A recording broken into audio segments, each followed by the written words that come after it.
Good afternoon everyone. बेटा आज जो हम टॉपिक कर रहे हैं वो कर रहे हैं भारत की कृषि, और भारत की कृषि से, क्योंकि previously we have done all the topic, यहाँ पर कृषि से रिलेटेड जो मेन आपके पॉइंट होंगे उसमें आपको याद रखना है स्पेसिफिकली दो चीजें। किसी भी खेती के लिए दो चीजें इंपॉर्टेंट है। पहला, उसकी मिट्टी कैसी होनी चाहिए और मिट्टी के अंदर न्यूट्रिएंट्स कौन से होने चाहिए, और दूसरा होता है आपके यहाँ पर टेम्परेचर और आपके यहाँ पे बारिश कैसे होती है।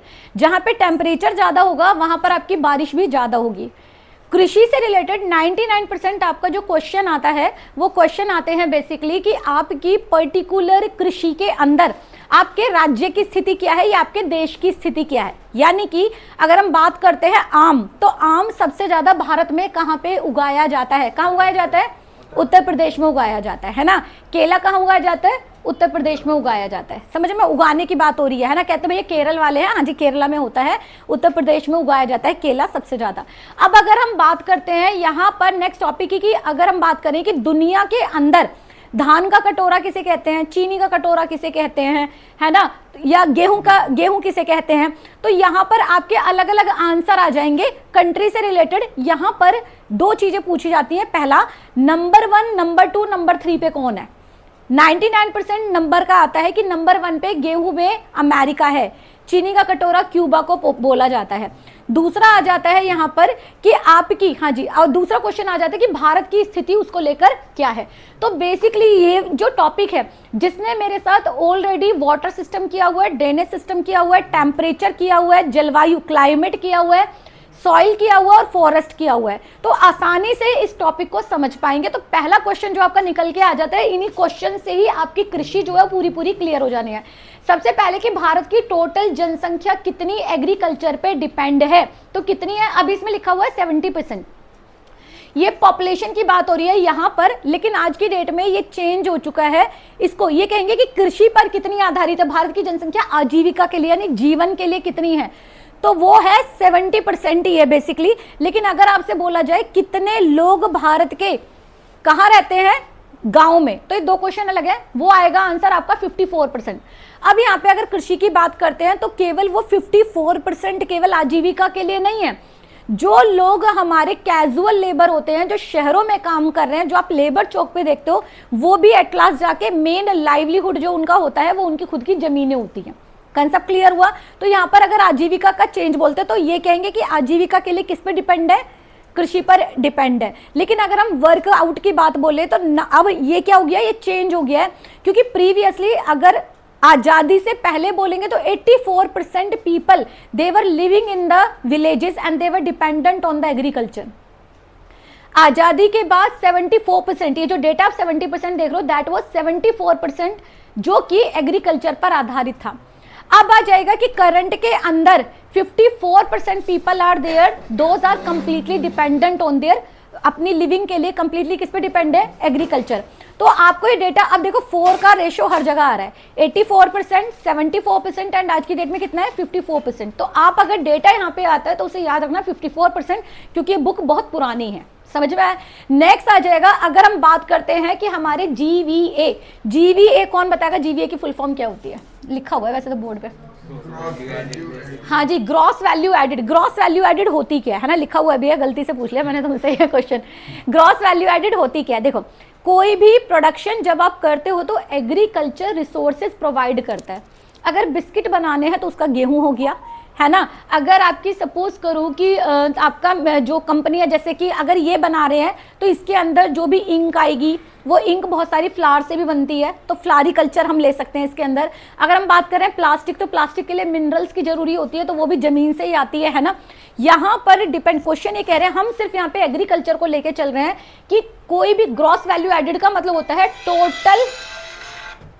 टोटल जो भी अमाउंट होता है, उस टोटल अमाउंट में अगर कोई भी आपकी टूट फूड एडेड होती है तो सारे जीवीए, यानी कि आपकी भारत की एक तरीके से जीडीपी बोल दो, जीडीपी के अंदर कृषि का कंट्रीब्यूशन कितना है, वो है 17.6%। क्लियर हुआ? नेक्स्ट आ जाएगा कि भारत की मेन फसल कौन सी है, गेहूं या चावल? चावल है। कौन सी है? चावल है। ये याद रखना, समझ में? गेहूं नहीं है, गेहूं क्योंकि हम अमेरिका से क्या करते हैं, आयात। हम गेहूं आयात करते हैं अमेरिका से। गेहूं खाया जाता है, उगाया जाता है। सबसे ज्यादा गेहूं भारत में कहाँ उगाया जाता है? यूपी में सबसे पहला कहां पर है? यूपी में। यूपी, पंजाब, हरियाणा, जो भी आपका प्लेन है वहां पर क्या किया जाता है? गेहूं उगाया जाता है। नेक्स्ट कह रहे हैं भारत के अंतर्गत आने वाले कितने भाग पर चावल की खेती की जाती है? 47%। कितने भाग पर चावल की? यहाँ कह रहे हैं कुल कृषि योग्य भूमि। बेटा टॉपिक समझाती जा रही हूँ। कुल कृषि योग्य भूमि का मतलब ये होता है जितनी टोटल एरिया पे किया जा रहा है और कितने पे रियल में है। यहां पर अगर पहले वाला देखोगे तो खाद्यान्न में कह रहे हैं खाद्यान्नों के अंतर्गत। खाद्यान्न का मतलब हो गया गेहूं, चावल, दलहन यानी पल्सेस और तिलहन यानी ऑयल सीड, सबके अंदर का परसेंटेज पूछ रहे हैं। जबकि यहां कह रहे हैं कि टोटल हमारे पास जो जमीन है उसके कितने भाग पर क्या उगाया जाता है? चावल तो 23.3।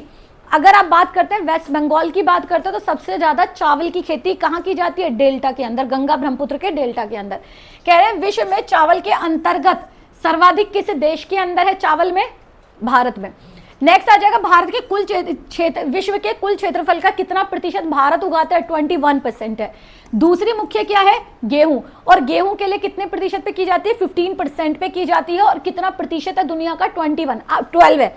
अब देखो इसको उल्टा कर लो, बस हो गया। It is very easy to recall कि दुनिया के अंदर जितना टोटल प्रोडक्शन होता है उसके चावल के प्रोडक्शन में भारत की हिस्सेदारी है 21%, जबकि गेहूं की हिस्सेदारी है 12%।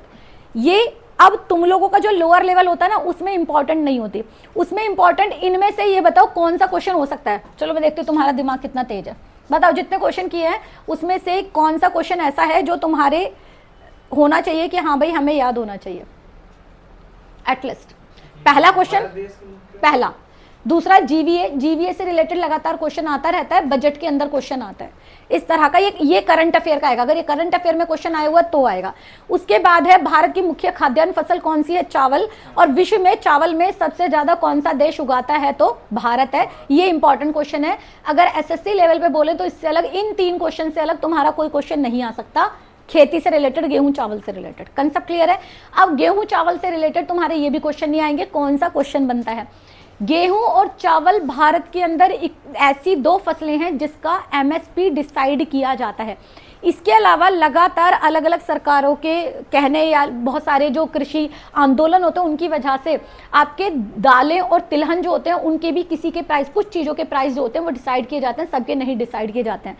जो किसान आपका दोबारा से 2.0 चल रहा है, जो किसान आंदोलन है, वो यही कह रहे हैं कि हमारी जितनी भी फसलें हैं, चाहे वो कैश क्रॉप है चाहे आपकी एग्रीकल्चर क्रॉप है, उनको आप क्या कर दो बेसिकली। देखो दोनों में अंतर होता है, एक होती है फूड क्रॉप, एक होती है कैश क्रॉप। फूड का मतलब खाने वाली जितनी भी फसलें हैं, कैश क्रॉप का मतलब होता है जिनको कैश किया जाता है। गेहूं, गन्ना हो गया, डायरेक्टली थोड़ा ना खा लोगे, तो उससे क्या लिया जाता है? गुड़ लिया जाता है, जैगरी लिया जाएगा, शुगर लिया जाएगा, तो उसको कैश कराया जाता है।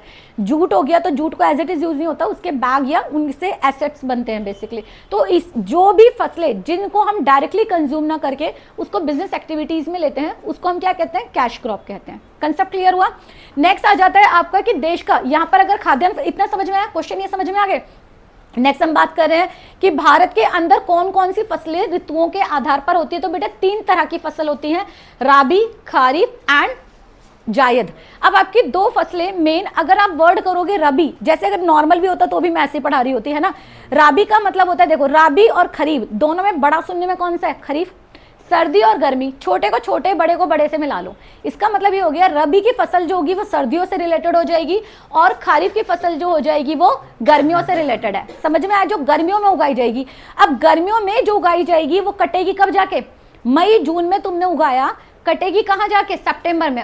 समझ में आ गया? अगस्त सितंबर में कटेगी। क्यों? किसी भी फसल का जीवन काल उगने का जो होता है वो 3 महीने होता है। 99% क्या होता है?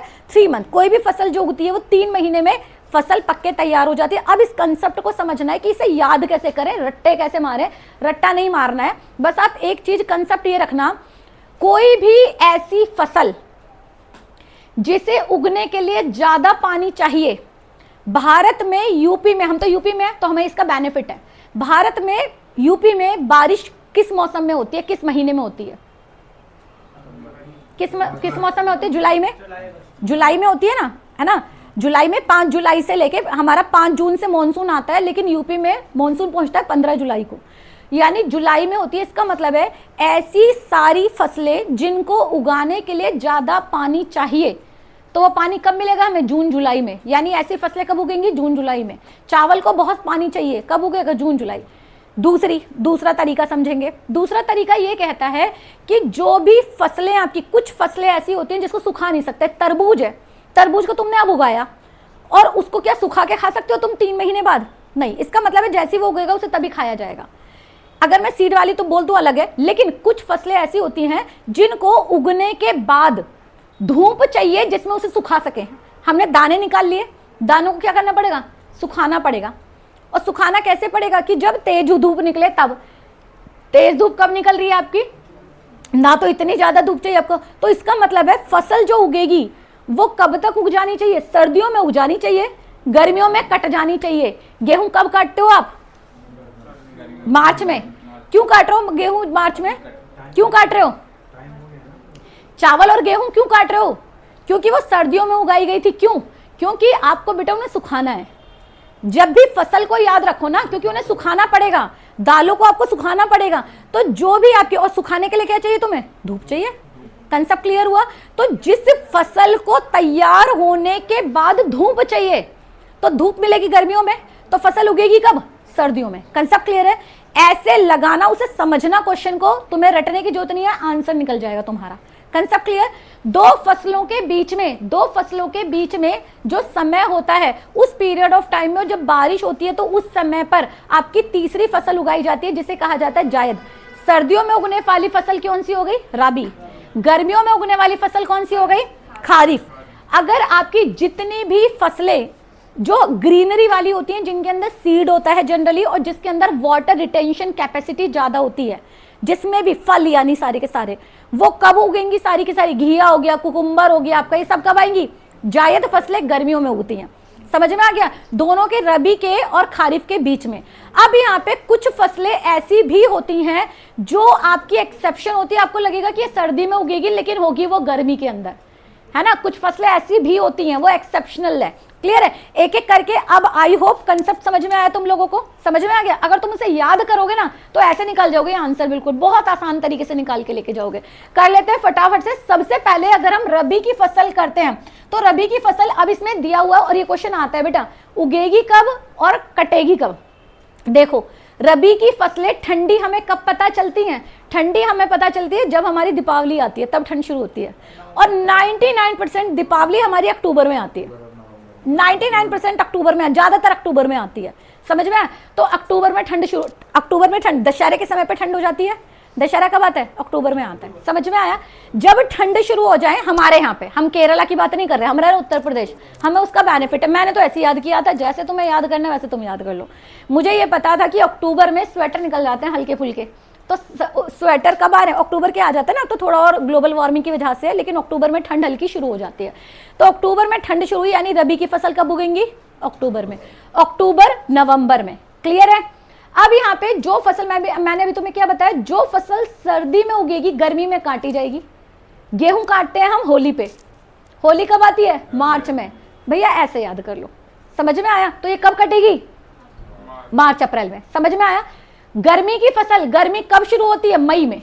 अप्रैल तो अभी कट जाएगा ऐसे ही। अप्रैल तो अब थोड़ा सा हम क्योंकि एक्चुअली ना बेटा हम रह रहे हैं ग्रेटर नोएडा, जो कि लगा हुआ है आपके राजस्थान से, वेस्टर्न में आते हैं, इसलिए इस पर्टिकुलर जगह पर गर्मी थोड़ी ज्यादा होती है, क्योंकि हमारा हिस्सा राजस्थान से लगा हुआ, हम सेमी एरिड में है, हम पूरी तरीके से ना उसमें नहीं है, एक जो वाटर जोन होता है ना उसमें नहीं है, हम किसमें? सेमी एरिड एरिया में, इसीलिए यहाँ गर्मी ज्यादा लगती है। Concept clear? वरना गर्मी अगर पूरे उत्तर प्रदेश की बात बोलेंगे तो गर्मी ऑलमोस्ट मई में आती है। पहले मई में ही आती थी, अब थोड़ा जल्दी और आने लगी है ना, ग्लोबल वार्मिंग की वजह से।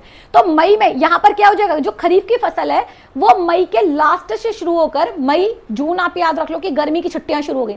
कब से शुरू हो रही है? जून में। जून जुलाई क्या हुआ?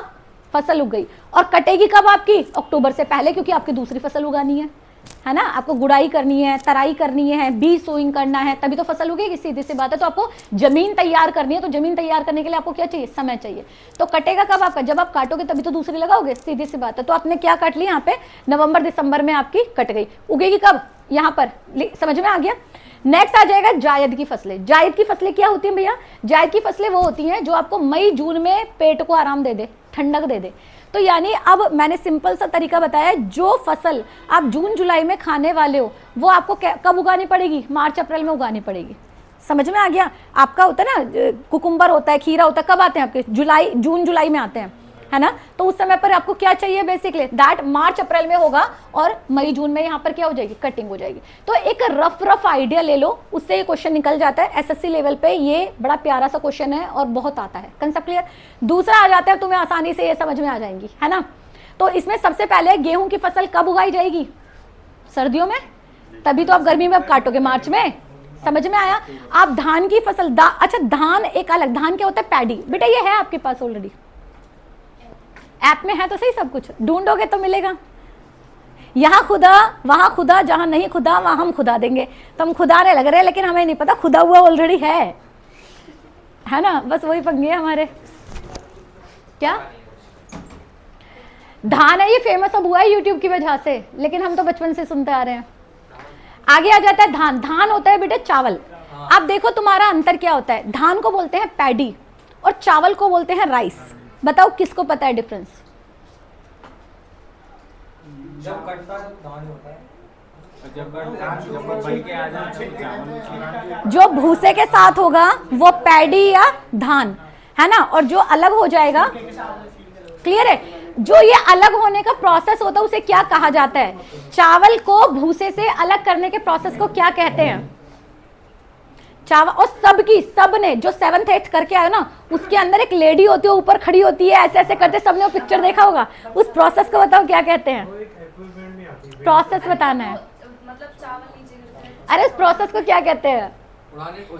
हाँ, जो भूसा अलग उड़ता रहता है, एक जगह इकट्ठा होता रहता है, उस प्रोसेस को, चावल नीचे गिरते रहते हैं, भारी होता है, भूसा अलग चला जाता है, ये पहला प्रोसेस होता है। क्या होता है? विनोइंग। है ना, विनोइंग होता है, अलग अलग करना ही होता है बेसिकली, इंग्लिश में होता है छानना, हाँ, सेपरेट करना, सेपरेशन होता है। समझ में आया? क्लियर है? तो धान कब उगेगा आपका? गर्मियों में, और ये सर्दी से पहले काट लिया जाएगा, क्योंकि धान को बेटा याद रखना, गेहूं में और चावल में क्या अंतर है? सुनो ध्यान से खुशी, दोनों में अंतर क्या है चावल और गेहूं में? देखो इसको बहुत अलग अलग तरीके से याद किया। चावल अगर तुमने तेज धूप में सुखाए तो वो टूट जाएगा, जबकि गेहूं को, क्योंकि अंदर उसके 3 पार्ट होते हैं गेहूं के, उसको आपको सुखाना पड़ता है जिससे लंबे समय तक आप प्रिजर्व कर सको। तो गेहूं को तेज धूप चाहिए, जबकि चावल को हल्की धूप चाहिए। कंसेप्ट क्लियर हुआ? समझ में आया? नेक्स्ट आ जाता है यहाँ पे कद्दू। भैया जिसमें बताया मैंने सीड हो, जिसमें बीज भरा हुआ है, कद्दू हो गया, घिया हो गया, तोरी हो गया, हरी सब्जी जितनी भी होती हैं सारी, वो सब क्या हो जाएंगी? आपकी जायद हो गई। तो हम केवल मेनली जो ध्यान देते, फटाफट से करा रही हूँ। बाजरा हो गया, खरीफ की है, गर्मी की है। कपास हो गया, कपास क्या होता है? कॉटन। कपास क्या है? कॉटन, खरीफ की फसल होगी। जौ हो गया, आपको जौ बताती हूँ। जौ का ना ये बोला जाता है, जौ का पानी पीना चाहिए। जौ का पानी बहुत ठंडा होता है। अगर किसी को भी पेट से रिलेटेड प्रॉब्लम है तो जौ का पानी पी लो। अब बोल रहे हैं मैम जौ कहाँ मिलेगी? जौ का पानी, क्योंकि जौ के जो पत्ते होते हैं ना वो इंपॉर्टेंट होते हैं। अब तुम ध्यान से सुनना, जौ कहाँ मिलेगी, है ना। हम लोग नवरात्रे करते हैं, नवरात्रों में जौ बोते हैं, उसके जौ आ जाते हैं, वो जौ ही तो बोई है, पत्ते हमारे घर में हम उगा सकते हैं आराम से। उसको काटो, रात भर उसे पानी में भिगो दो और सुबह वो पानी पी लो। जिसकी भी पेट की गर्मी या गैस की प्रॉब्लम है, मैं रिटर्न में दे रही हूँ, सोल्ड आउट हो जाएगी। आई ट्राइड, में टाइम नहीं मिलता, बहुत सारे नुस्खे मेरे पास। ले, जौ होता है, जौ को तुमने बो दिया, जैसे बोते हो ना, जैसे नवरात्रों में बोते हो, तो जौ ही तो बोई जाते हो, उसके पत्ते आएंगे, पत्ते काट के रख दो, रात को पानी में भर के रख दो, वो पानी हो जाएगा, सुबह निकाल के उसे पी लो छान के। नेक्स्ट चलते हैं आगे। नेक्स्ट आगे खरबूज क्या है? खरबूज जल्दी जल्दी बताते रहो। हाँ जी, चना रबी की फसल है, क्योंकि टाइट होगा, सुखाना पड़ेगा, है ना। उसके बाद तरबूज जायद हो गया। करेला, करेला किस किस को पसंद है? 1 2 3 4 5, अच्छा इतना मुझे लगा नहीं था इधर से। तुम कहाँ हो आज? कह रहे क्या? Next soybean. सोयाबीन कौन सी फसल है? हाँ जी, जो सोयाबीन है खरीफ की। मटर बेटा, मटर अगेन देखो ध्यान रखना, मटर जो उगाई जाएगी वो सर्दियों में उगाई जाएगी। जब उसकी फलियां आएंगी तो सर्दियों में काट ली जाती है एज अ मटर। लेकिन आपको अब कह रहे हो सफल भी रख देते हैं, वो तो एक अलग चीज होगी, प्रिजर्वेटिव हो गया। लेकिन मटर के दाने होते हैं जिसे हम मटरा कहते हैं, वो वही सूखे हुए होते हैं। हाँ, दाल होती है ना मटरा, है ना, मटरा दाल अलग होती है, मटरा अलग होती है। लेकिन होता ये क्या है, रबी की, क्योंकि हमारी मटर कब आती है? सर्दियों में, और हम फलियां खाते हैं, हम सुखा के नहीं खाते। तो फलियां कब बनेगी, क्योंकि उसे पानी ज्यादा चाहिए, है ना, और मौसम चाहिए कि वो ड्राई ना हो जाए, तो वो किसकी फसल है, रबी की फसल है। जबकि यहाँ पे क्या इसलिए बता रही हूँ क्योंकि मटर में सबसे ज्यादा कंफ्यूजन होता है। मैंने क्या बताया भैया, खाई कब जाती है ना, तो अगर लोगे मटर सर्दियों में खाई जाती है, आप बोलोगे गर्मियों में उगेगी, नहीं, सर्दियों में, क्योंकि हम उसकी फल खा रहे हैं, उसे सुखा के नहीं खा रहे हैं, हम उसे तभी की तभी खा रहे हैं 1-2 महीने बाद ही। नेक्स्ट आ जाता है लौकी। हाँ, लौकी आ जाएगा, लौकी जायद की फसल है। राई हो गया, रबी की फसल है, राई क्योंकि सुखाई जाती है, जो उसको सुखाया जाए वो रबी की फसल है। उसके बाद मूंग हो गया, मूंग की दाल जिसे हम कहते हैं खरीफ की फसल हो गया। जवार हो गया आपका खरीफ की फसल है। मसूर रबी की फसल है। तंबाकू रबी की फसल है, सुखाया जाएगा, उसे अगेन से है। अरहर जो हो गया, अरहर की दाल खाइए किसी ने, कौन सी वाली, पीली वाली, वी ऑल कॉल इट पीली वाली। जब छोटे बच्चे होंगे तो हम क्या कह रहे होंगे उसे, पीली वाली दाल बना दो, है ना। नेक्स्ट आ जा, किसने कौन कौन अरहर के नाम से जानता था बचपन में अरहर को, हाँ अब नहीं, बचपन में ये रीति सारी। उसके बाद है भिंडी, हाँ कंफ्यूज हो, हाँ तो नहीं पता चलती, हरी वाली दाल, लाल वाली दाल, हाँ। उसके बाद है ककड़ी, जायद फसल हो गई। जई उसका रबी की फसल हो गई। जई जो होता है बेसिकली, जई देखिए किसी ने, जानवरों का फोडर होता है बेसिकली। उसके बाद है मूंगफली हो गया, ग्राउंडनट खरीफ की फसल हो गया।